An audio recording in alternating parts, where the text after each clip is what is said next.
Today,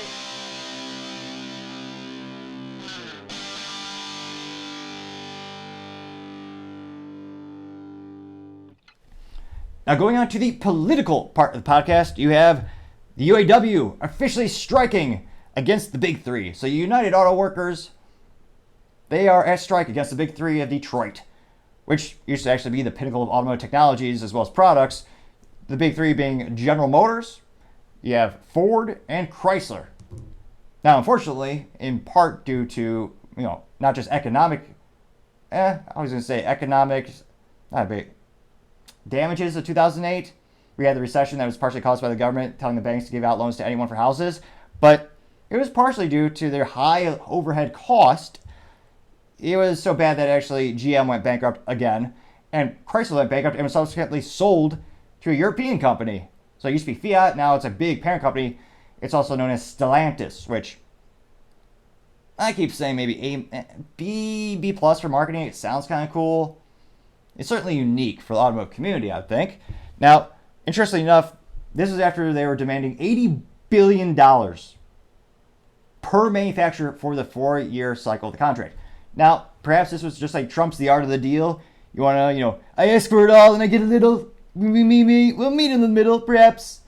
But you have to negotiate the art of the deal. Yeah, that was pretty bad, I'm not going to lie. But the attempt was made. Was it the worst impression ever? Let me know in the comments. It'd be interesting to see what you have to say. Now, again, that would have cost them $80 billion per manufacturer. So that'd be quite a lot over the course of 4 years. And that's because they had 10 specific demands, some of the most outrageous ones being 40 to 46% increase in wages in a time where most businesses are laying people off. They also wanted a 32-hour work week but paid for a 40-hour. They want pensions. They want increased medical care and increased benefits for retirees. They want many things, some of which I believe did contribute to the bankruptcies in 2009 of GM and Chrysler and brought forward to their needs. Now, the argument is when businesses rose to the ashes because of bankruptcy, the unions gave up a couple of those benefits because they knew they were all screwed. So now they want them back because I believe in the short term, they're seeing short-term profits from the big three. True. Now, my question is, how much are you taking away from business transformations? All these companies are trying to go to EVs. I don't think that's the proven business idea, but that's what the government's forcing them to do, and that's what they are doing. So partially because they want to, partially because the government's forcing them to. That's going to basically turn these companies from automotive companies into technology companies, thereby needing a whole different set of infrastructure as well as skill set. Enunciation is rough, but again, trying. As well as they're going to need a whole new factory. There's going to be a lot of changes needed if they want to foolishly compete against Tesla. Again, I don't think that's a prudent idea. I think everyone is going to make less money, especially in the short term, not just the unions, but the businesses and the shareholders. But nevertheless, getting back to this actual strike, the union has about 150,000 members between the three automotive companies, and the strike is going to be a walk-off. It'll consist starting with 13,000 people or UAW members walking off site.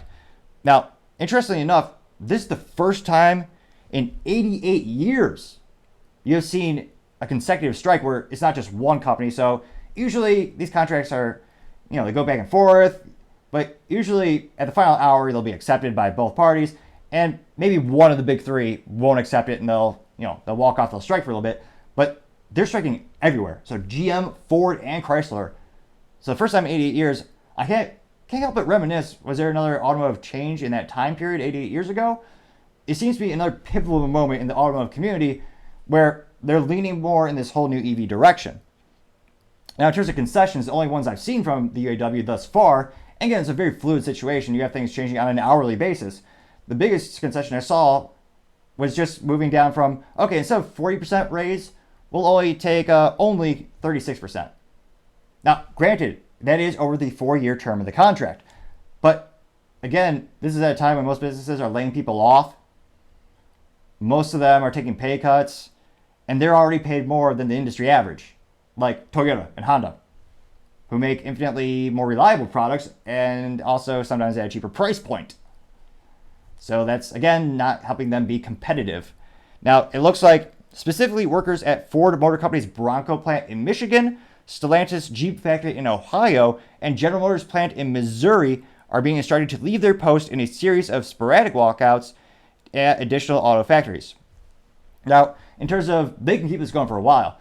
The UAW, perhaps this is why they're subsequently paid so much money. And ironically, GM is paying, all these companies are paying them even more money to create more problems in terms of they have an $825 million strike fund.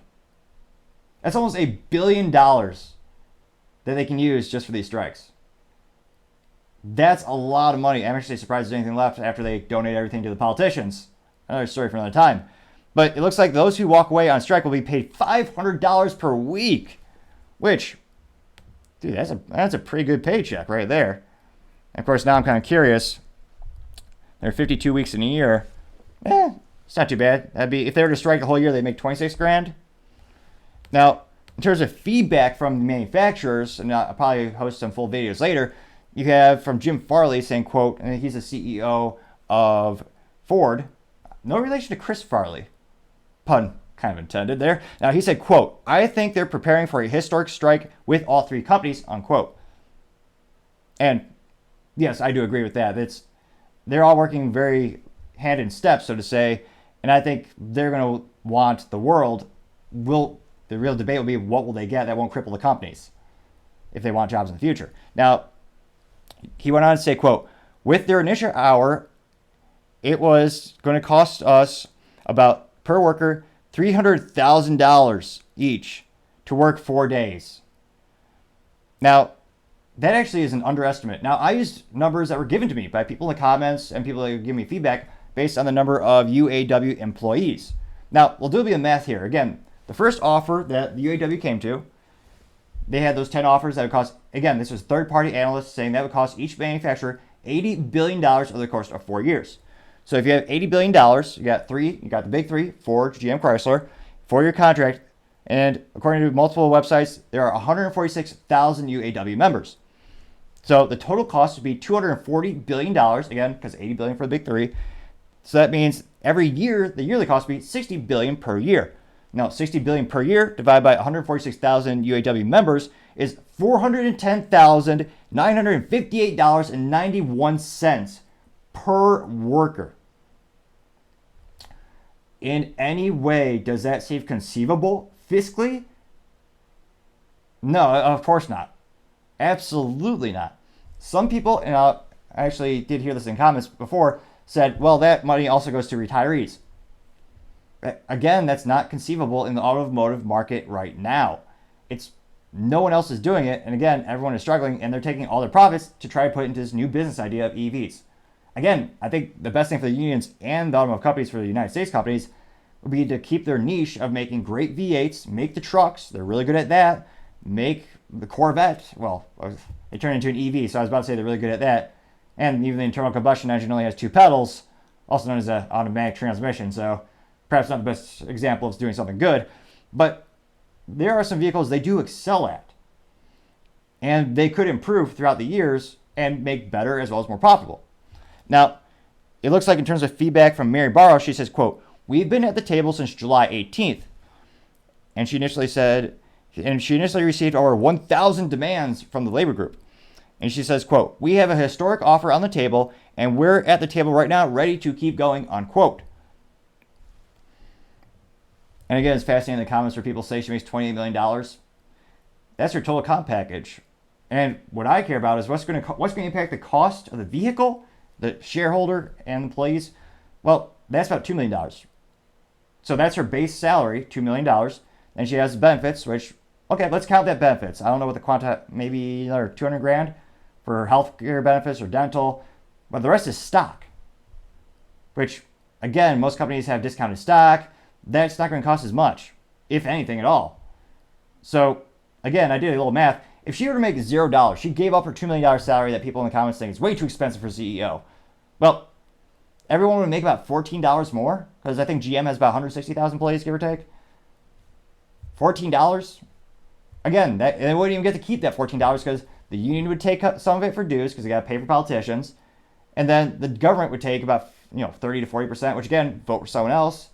Granted, my 3 cents, there shouldn't be an income tax in the United States. That's a very new thing relative to the United States. It was only started during World War II. Another example of was supposed to be temporary tax and never got rid of. Another topic for another time, I digress. Now, in terms of the feedback from Stellantis, which again, Stellantis is a parent company that owns Chrysler, which as well, they also own Dodge and Jeep. Really wish they bring back the Viper. Now, Stellantis said, quote, "We are extremely disappointed by the UAW's leadership refusal to engage in responsible manner." Sorry. Enunciation, I know. I'm trying more and more.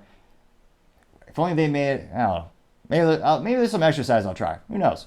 I'll look into it. Now, Stellantis said, quote, "Extremely disappointed by the UAW's leaders' refusal to engage in a reasonable manner to reach a fair agreement in the best interest of the employees, their families, and our customers. We immediately put the company in contingency mode and will take all the appropriate structural decisions to protect our North American operations with the company," unquote. So I'll be interested to see. Let me know in the comments. Again, the UAW has $825 million in cash lying around that they can use for the strike. I think the CEO of Ford is right. I think it's going to be a long strike. It's going to be a historic one. It may or maybe it will break them in terms of they'll break the big three, or maybe it will break the UAW. It is seemingly more and more a pivotal moment in the automotive community. And again, you look at what they're trying to do. They're trying to cut costs, trying to reinvest all those profits. GM still has a long-term debt too that no one wants to talk about. There's a lot of things going on. And with the global economy, with Tesla's beating them in so many ways it's not even funny. Although perhaps not in driving experience, because the best experience always has 3 pedals, also known as a manual transmission. But Tesla doesn't have a dealership sale route. That's costing money. So when a customer looks at, hey, what's that car cost compared to a Tesla, Tesla gets to rip off that cost. That's not there. That's a big issue. Dealership doing absorbent markups, having the Corvette cost over $100,000. That's disgusting. That's ridiculous. Again, but that's also a precarious situation. They have contracts with the parent companies, GM, Ford, all have you, so they can't break those contracts in the short term. I don't know when they come up for renewal, but that's an issue with the cost driving everything up. You also have the cost of labor. Pretty much every other company has cheaper labor, making a more reliable product. Which, again, I know part of that because of the cost of materials, cost of the parts, part of the way they engineer it. But again, that's another issue. Cheaper, more economic labor in Tesla, which they actually give their employees stock. Again, I don't think it'll work, but I think you should reward employees for being invested in the company. I think a good idea would be to give them stock, give them more of an invested, give the man on the assembly line, if he wants, give him an opportunity to buy stock at a discount or give him stock bonuses. Give them a direct incentive to work harder to get a better product off the line. I think that would make a lot of people happy. Now, other people might say, well, not everyone wants to play the stock market. Maybe they just want to get paid more and more based on tenure, which I think that's kind of methodology with a lot of unions. But I'm trying to think of, let me know in the comments, is there a win-win in the situation? Because that's what everyone is going to try to come to an agreement on. And right now, they're so far apart, I can't help but think Shawn Fain, the president of the UAW, he's doing this on purpose. That their asks were so big, I don't see a conceivable coming together moment in the short term. I think it's going to drag out as long as possible. GM, Chrysler, Stellantis will probably hire some band-aids, which are pejoratively called scabs when people go to work for them and they're not part of the union. But they're so far apart, I'm thinking that this will last at least a couple months. And again, right now it's only a couple of specific factories, but when will it become more widespread? Also, does it really matter? In terms of the climate right now, dealerships have plenty of inventory. People are buying cars less and less, partially because the interest rates are jacked up, partially because our government chose to print more money that's ever been made before. But right now you have high interest rates, a precarious economy, 40-year hyperinflation. People are uncertain what's going to happen in the economy tomorrow, yet alone 2 weeks from now. People are worried they're going to lose their jobs. A lot of businesses, most of them, are cutting costs by getting rid of some employees. So is there really that much of demand for new cars right now? If they go on strike, will management care? Because again, the demand is so little, they're not really losing a lot of money right now. So that's another reason why this strike might go even longer, because right now, again, I know it will fiscally hurt the big three, but it's not going to hurt them as much as if it was peak production time and people are buying cars left and right.